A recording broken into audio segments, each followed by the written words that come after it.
KCRA3 investigates a new lawsuit against a shuttered group home for children in Davis.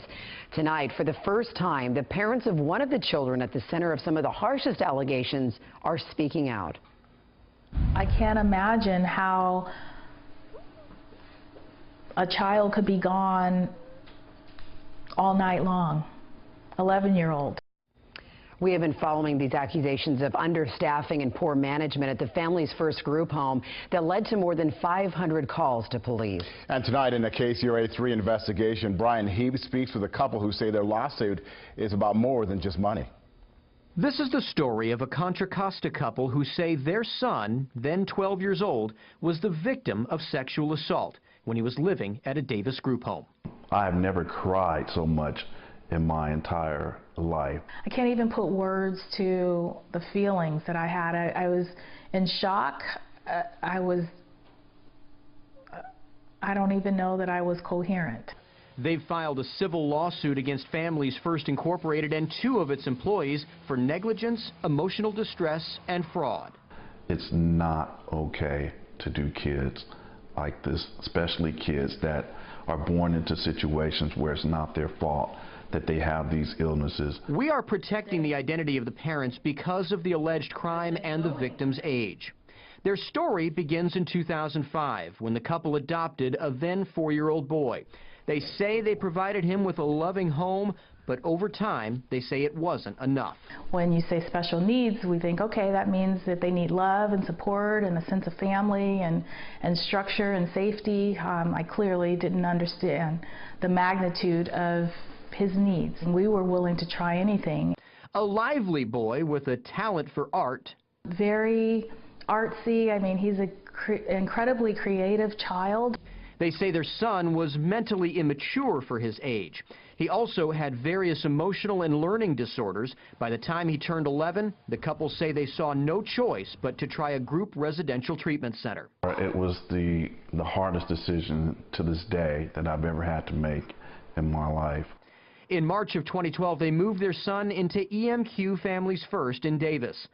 The California Department of Social Services says it was a level 14 facility. That's the highest treatment level for children who often have behavioral problems and are a high risk to harm themselves or others. They just show really well, and they give you this sense of hope. They say their son made slow and steady progress for the first few months. And then... And we were beginning to notice that there was lots of changes in the staff, meaning the people that we were seeing. The lawsuit accuses Families First of making significant budget cuts in 2012 that reduced staffing and led to poor supervision. We noticed that his clothing was changing. He was wearing clothing from the lost and found. His hygiene wasn't the same. The lawsuit says their son began to sneak out of the facility with other students.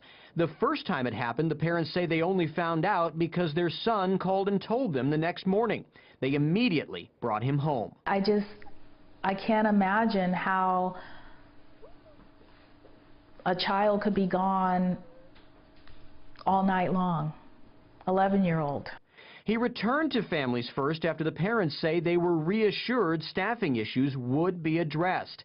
But they say things got much worse. I got this feeling, and it's kind of like your gut feeling, like something's not right. About a month later, in May of 2013, the boy again left unsupervised with a group of 9 kids.